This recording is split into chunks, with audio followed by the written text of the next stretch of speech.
Hi everyone, welcome to my Groom speech. I know this is a bit out of character, but I'm going to take this opportunity to be serious and thank people in my life for all they have done. I'd firstly like to start by acknowledging people who can't be here today. Let's start with my Touareg, my 3-litre V6 truck. Okay. On a serious note, I'd firstly like to thank my granddad Don for teaching me the art of laughing. My memories of him were of a guy who, no matter what mood either of us were in, could pull a funny face and have us in fits of laughter for hours. Grandad Don is unfortunately no longer with us in person, but his spirit still lives on in me and my dad, and for that I'm eternally thankful. My nan and Bampy Spears also could not make it today, due to my nan's health, which deeply saddens me. These two people played key roles in my growing up, my granddad supporting every minute of my footballing career from my first game aged 7. I remember instead of doing homework, I would sit and talk to my granddad for hours about football, which I still do today. And it must be said this guy is officially the best gardener in the world and always had the most colourful gardens in Bristol. My nanny Elsie, a beautiful caring lady, who it must be said taught me a very valuable lesson in life. When I was aged 4, she wouldn't let me have any more sweets, so I bit her. She looked at me, shook her head, and then bit me straight back. It was safe to say from that day on I understood the saying, every action has a consequence. Lastly, our newest addition to our little family, our beautiful dog Sky. Sky really is the most laid-back, caring dog in the world. No matter what sort of day we're both having, we'd always be greeted by the door by a big wagging tail, ready for licks and cuddles. I'm gutted she can't be here today, but I think she's enjoying it in her pamper hotel for the weekend. Okay, now on to people who are here today. I must start with undoubtedly the most glamorous person of our family, our Nana Joan. My Nana, who is easily still 21 years of age at heart, a lady who taught me if I want something in life, just to go and get it. Every time I see Nana, I am greeted with a huge smile, closely followed by a can of fizzy drink and the best array of chocolate biscuits ever. I'm not sure what cream she wears, but I need to get myself some, because every time I see her, she's looking younger and younger, and no doubt she'll be the first one on the dance floor tonight. Thank you for being such a great Nana. I love you loads. Okay, next brings me on to my partner in crime. Well, I say partner, I mean the instigator of crime. Then she used to cry and blame everything on me growing up. Yes, you guessed it, it's my big sis Kelly. We share a lot of similarities. Like, well, we used to share the same last name. But luckily we share a lot of differences too. Such as Kelly's ability to cry if the wind changes direction. I'm guessing she is teetering already at this video. On a serious note, Kelly is the examples of the pleasures of parenting. And I was the reason for my dad's grey hairs. It's got to be said, if I have kids, I want a child like Kelly. Growing up, she really was a loving, caring big sis. Always looking out for me, intelligent, pretty. I am struggling to say negatives, to be honest. She was, and still is, the perfect sister in every way. I don't often say this to her, as I see it as my role as the younger brother, to do things to wind her up and annoy her. Because that's what we do. But it's our way of showing we love you. Plus, she used to dress me up in girls' clothes and put clip-on earrings on me, for God's sake. How did you expect me to thank you? She has taken her nurturing role on from big sis to become one of the best school teachers around, and has shown her great parenting skills by raising easily the cutest niece and nephew ever. It seems as though Lucy has taken over the perfectly behaved caring sister role, and Jake is turning into, well, we all know what happens next. Kelly was lucky enough to meet nice guy Ben. That's how he's known by his friends, and I'm proud to have him as my brother-in-law. Plus, he's a fellow Liverpool fan, so we share a lot of tears together. Okay, and on to my biggest thank you. Everybody says they have the best parents in the world, but I honestly believe I have. Since the day me and Kelly were born, they have dedicated their whole lives to us. They would travel the length of the country to watch me play football. They would take us on holidays every year, make us amazing birthday cakes, throw us massive birthday parties, buy our first cars, everything to make us happy. My mum would spend hours trying to sit me down with a book, whilst I would shout and scream at her because I didn't want to read it.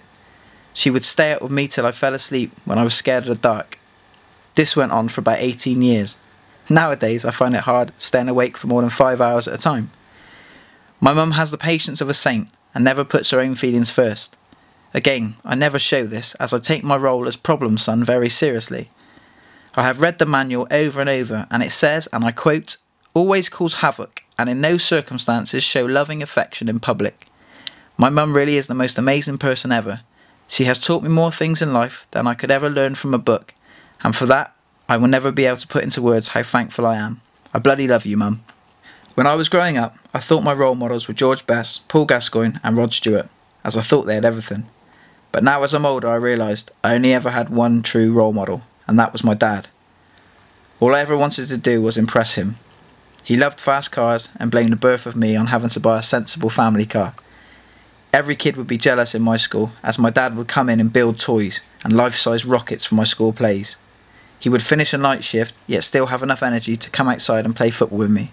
He wouldn't think twice about cancelling his plans to play snooker or golf if me or Kelly had something we needed to get to. He would save us thousands of pounds by fixing our broken cars, and there's been a few of them too. He would sit for hours reading me a bedtime story and miss the snooker on the telly. He's an electrician, a comedian, carpenter, plumber, inventor. The man is a living genius. But what he's not very good at is passing down those bloody genes to me. I remember asking my dad, "Why aren't you rich with a Ferrari, Dad?" And he would always answer, "I'm a millionaire, son. I've got everything in life I need to be happy." I used to think that was a cop-out, but now I understand completely what he meant. Though I will also blame this on my failure in my school years. Growing up, I kept asking my dad, "What's the meaning of life?" To which he would always answer, "Being happy, son." So when my careers teacher asked me what I wanted to do when I was older, I replied, "To be happy, sir." He then laughed at me and said, "I don't think you understand the question, James." To which I always replied, "Well, sir, I don't think you understand the meaning of life." From this point on, it was safe to say my school years were a little bit uneasy. My dad once told me, life without humour is like a car with no suspension. Without it, it'd be a rocky old ride. My dad has spent his life proving that making people laugh is the most amazing tool in the world. He still comes out with some one-liners today, and some would say they're funnier than my Facebook statuses. This was passed to him by his dad, and I feel it my duty to try my hardest to inherit it and pass it to my children. So Dad, thanks for everything, and I hope one day I will make you the proudest dad in the world. My parents have been my bank, my transport, my fast food takeaway, my laundry basket fairy, my get out of jail card, my teachers, my mechanics, my role models, my friends and my guardian angels. If I could take 10% of what I've learnt from my parents to be a good dad, I would be happy. I may have misunderstood you and your intentions when I was younger, but now I know that everything you did was for my own good. It's funny because you said to me, "You'll understand when you're older," and now I do. God damn, you're good. I want to say thank you, but I don't think thank you can summarise a lifetime of inspiration and guidance you have given me. But I will try. Thank you for all you have done and all you still do. I love you, Mum and Homer. Now on to today. I want to say a massive thank you for the donations made by Joe, Maggie and Simon. Your generosity has enabled us to have the day that we've always dreamt of. I would also like to take this opportunity to thank you all for making me feel so welcome in your family. I've had Krispy Kreme-offs with Jake, race marathons with Toby, and had the chance to experience some of Josh's amazing cooking skills, and I got to give it to him, he ain't bad for a Man United fan. Thank you all so much, and I hope you enjoyed today as much as we do. Only a couple more things from me. Firstly, a note about my best men. I researched what the role of a best man was, and it says, if I was to die, the best man would become the widow's lover. And I knew it would take the efforts of all 5 of them to fill my boots. On a serious note, my friends mean the world to me. We all share similar likes and dislikes, and have all stayed very close growing up. I played football with Rob and Tom, and against Gibble and Dom since I was 8. And at the age of 11, on my first day of big school, fate sat me next to Alton. Now, 21 years on, I'm pleased to say we're still sat next to each other here today. The 6 of us formed the original Wolf Pack, and I'm so pleased that we're still so close. The real reason I chose 5 best men was for the sake of the stag do. Let me explain. It would not have happened if I'd have just left it to one of them to sort out, as they all have serious issues. If I'd have left it to Alton, our stag do would have taken place 2 weeks after our honeymoon. If we'd have left it to Tom, he'd have collected the money and then lumped it all on a 3-legged pony at the 4:15 at Aintree. If Dom would have sorted it, he would have collected the money and then nobody would have heard from him for 6 months. Clarky would have booked us into Magaluf for 2 weeks, then put our names on the back of Luke t-shirts, and Gibbo, well, he would have collected the money and then legged it. I bloody love you guys. And finally, the reason we're all here today is because 3 years ago, the most amazing person walked into my life, though it's more like a stagger to be honest.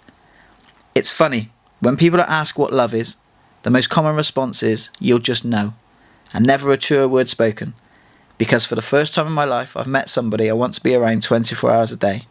Freddie really is the most amazing person I've ever met. She really is the most caring and loving person in the world.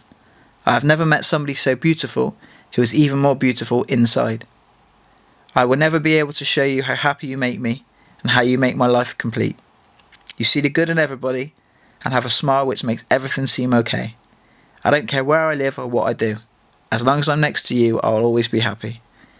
I'm here in front of everybody who I love today, and I promise to you, your family and mine, that I will take care of you and look after you forever. You mean the world to me, and I love you, Freddie.